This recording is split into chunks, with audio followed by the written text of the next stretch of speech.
Nuevo vídeo para los alumnos de la asignatura Organización de Empresas del grado en Relaciones Laborales de la Universitat de Barcelona. Hoy vamos a ver el primero de los 4 criterios de selección de proyectos de inversión, esto es el flujo neto de caja. Si recordáis, en el vídeo anterior veíamos que los criterios de selección de inversiones eran o podían ser 4 y dentro de los estáticos el primero que enunciábamos era el flujo neto de caja. Esta diapositiva es un copiar-pegar de una diapositiva que, como digo, ya vimos en un vídeo anterior y que os pongo en pantalla simplemente para ayudar a situaros un poco el punto en el que estamos. Bien, pues procedamos a ver en qué consiste el cálculo del flujo neto de caja. El flujo neto de caja, como tenéis aquí en la diapositiva, puede ser definido como la suma de todos los cobros y menos todos los pagos por otro lado. Es decir, fijaros que si queremos hacer una fórmula, lo que vamos a hacer es, por un lado, descontar el desembolso inicial, aquel importe que tengo que aportar para poder entrar en mi proyecto de inversión, al cual le voy a sumar todos los cobros que me va a generar esa inversión y le voy a descontar todos los pagos. Para que lo veáis claramente, cuando alguien te plantea un negocio y te va hablando de cobros y pagos y tú mentalmente los vas sumando y restando, inconscientemente, precisamente lo que estamos haciendo es el flujo neto de caja. Por ejemplo, si yo digo inversión inicial 1.000 euros, yo cuento, bueno, pues de entrada estoy a menos 1.000, desembolso inicial. Luego os digo, vais a tener un cobro de 300 euros y yo mentalmente digo, menos 1.000 más 300, estoy a menos 700.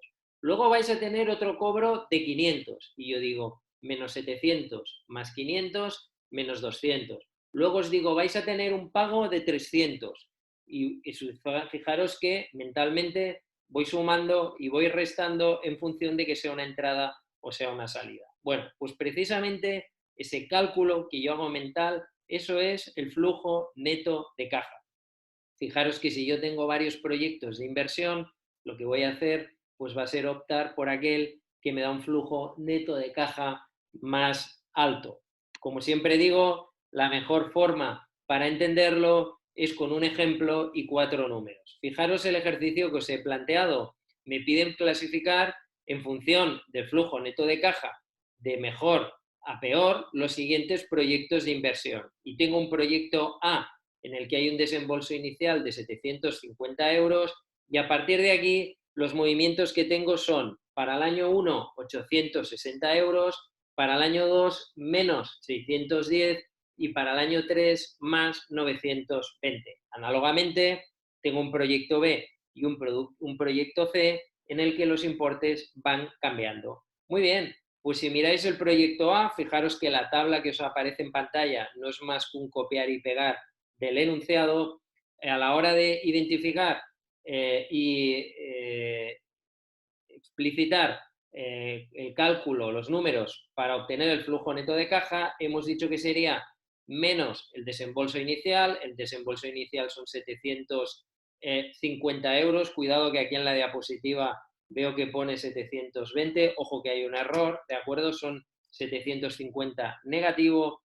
Aquí añadiremos todos los cobros, fijaros qué cobros tengo, 860 en el año 1 y 920 en el año 3 y finalmente lo que haremos será descontar los pagos, esto es en el año 2 y el resultado, en este caso, si es correcto, me da 420 euros. Es decir, insisto, fijaros en el enunciado que el desembolso inicial pone 750 euros y en cambio el importe que os aparece recuadrado como desembolso inicial son 720. Ese 720 debería de ser 750, pero el resultado final está bien operado y el flujo neto de caja del proyecto A acabaría dando un montante de 420 euros. Si me voy al proyecto B, fijaros que esta tabla es la misma que tengo en el enunciado inicial, he hecho un copiar-pegar, lo que vamos a hacer es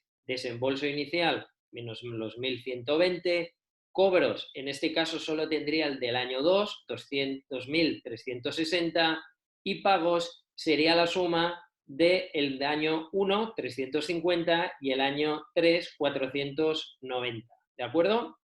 Fijaros que si yo hago la operativa, yo diría menos 1.120 más 2.360 menos 350 y menos 490. El resultado que yo obtengo aquí me da 490 euros positivo. Y finalmente, si me voy al último proyecto de todos, al proyecto C, también aquí he hecho un copiar-pegar de la tabla del enunciado inicial a la resolución del tercer proyecto. Yo tendría aquí menos 1.500 del enunciado, del desembolso inicial, luego sumaría los cobros, que son 980 y 1.150, y finalmente restaría el único pago, que es en el año 1, 230.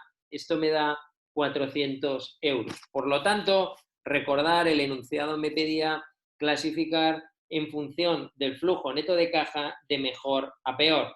Lógicamente, tengo aquí el enunciado y a pie de diapositiva os he puesto las soluciones. Fijaros que el flujo neto de caja del primer proyecto me da 400 euros, el del proyecto B me da, el del proyecto A me da 420 euros, el del proyecto B me da 400 euros y el del proyecto C me da 400 euros también.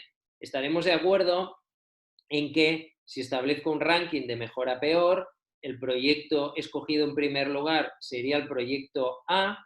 Desde un punto de vista racional, supongo que todo el mundo entiende que el proyecto B sería el segundo en escoger y el proyecto C sería el tercero. ¿Por qué? Pues porque el proyecto A, fijaros que en el año 2 yo obtengo un flujo neto de caja muy superior a los 400 euros. Concretamente, el segundo año, en el proyecto B, mi flujo neto de caja son 890 euros. Y es precisamente el movimiento del año 3 lo que me recorta a 400. En cambio, en el proyecto C, fijaros que yo en el año 2 realmente estoy a menos 750 euros. Es decir, necesito llegar a un tercer año para que el flujo neto de caja pase de negativo a positivo. Por lo tanto, repito, desde un punto de vista racional, el ranking que yo establecería sería el que os aparece en ese cuadro de color rojo. En primer lugar, el proyecto A, en segundo, el proyecto B, en tercero, el proyecto C. Pero es importante tener claro aquí lo que me pedían en el enunciado. Fijaros que me piden clasificar el flujo neto de caja. Clasificar, repito, los proyectos en función del flujo neto de caja. Y el flujo neto de caja, lo único que tiene en cuenta para decidir si un determinado proyecto me lo quedo o no me lo quedo, y en caso de que me lo quede, cuál me quedo primero, es el resultado. Dado que en este caso el proyecto A es el que da un mayor valor, este sería el primero que me quedaría. Estoy mirando el cuadro que tenéis en color verde.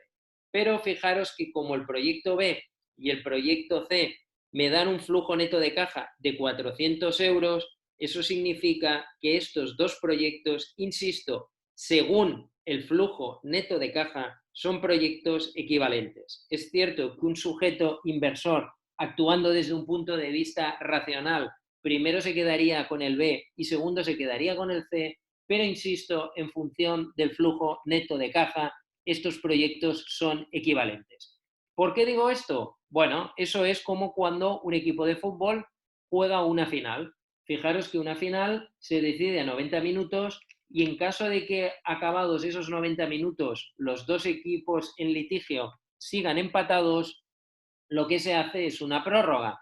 Y si cuando acaba la prórroga siguen empatados, se va a penaltis. Y si después de tirar los 5 primeros jugadores de cada equipo se sigue empatados, se siguen lanzando penaltis hasta que al final uno falla y se decide quién es el ganador del título.